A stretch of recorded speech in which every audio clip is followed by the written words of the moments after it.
Right ফ্ল্যাঙ্কটা ধরে ঢোকার চেষ্টা।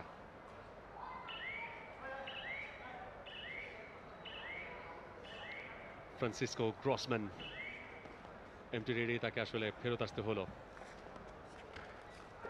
ও চমৎকার! এবারে আলী সারি ক্যাপ্টেন ঠিক দেখিয়ে দিলেন আর্জেন্টিনাকে যে কাবাডিটা আসলে এভাবেই খেলতে হয়। সিচুয়েশনের সাপেক্ষে ঠিক যখন যে ব্যবস্থা নিতে হয়, আপনি যখন তার থাই হোল্ড করতে গেলেন, ঠিক আপনার উপর দিয়ে জাম্প করে কিভাবে আসতে হবে, সেই টেকনিকটা আলী সারির খুব ভালো মতোই জানা ছিল। ইরাক এই কৌশলটা বেশ ভালোভাবে রপ্ত করে এসছে, জাম্প ওভার দ্য হেড। এবং কাবাডিতে এই টার্মটা বা এই শব্দটা কিন্তু খুবই প্রচলিত, এবং একটু আগে বলছিলাম যে প্রো কাবাডিতে কিন্তু এই টেকনিকটা অ্যাপ্লাই করতে দেখা যায় খুব বেশি, যদিও বা এখানে এই ধরনের টেকনিক খুব কম টিমই অ্যাপ্লাই করছে। তবে ইরাক কিন্তু সেটা বেশ ভালোভাবে দেখালো, বেশ কয়েকবার তাদের রেইডাররা এভাবে করে jump over the over the head এভাবে করে তারা চলে এসছে নিজের কোর্টে এবং পয়েন্ট আদায় করে নিয়েছে। এবারে আরও একবার অল আউট হয়ে যাওয়ার সুযোগ Argentina. Yes, once again all out Argentina, bonus point for Iraq. Right, একদমই পয়েন্ট বন্যা বলতে পারেন, কারণ 34-11 যে পার্থক্য সেটা আসলে অনেক বেশি। এবং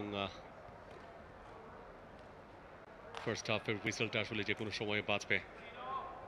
এই মুহূর্তে মলিনা, না, আর্জেন্টিনার সেই মলিনার কথা বলছি না, যিনি 16 নম্বর জার্সি নিয়ে রাইট ব্যাকে খেলেন, 24 বছর বয়সে সেই মলিনার কথা বলছি না, বাট তার এই মুহূর্তে ঠিকানাটা হচ্ছে অ্যাটলেটিকো মাদ্রিদ। মানে এই মলিনা, তিনি আসলে কাবাডির মলিনা। 34-13 আক্রমণে ইরাক ব্যাক করলেন। Empty raid point.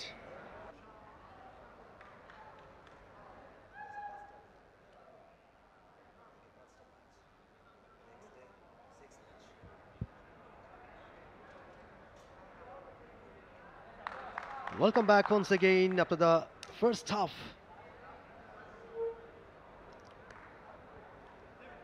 Iraq and Argentina. Team Iraq, you are watching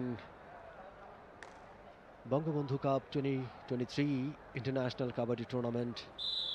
Third match of the days.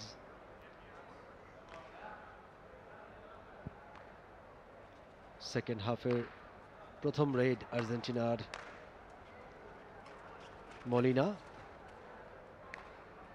Left to right. ও মলিনা অনেকটা ভেতরে ঢুকে গেলেন, রাইট কর্নারটায় অনেকটা ভেতরে ঢুকে পড়লেন, ঝুঁকি নিয়ে ফেলেছিলেন, খেয়ালই করেননি লেফট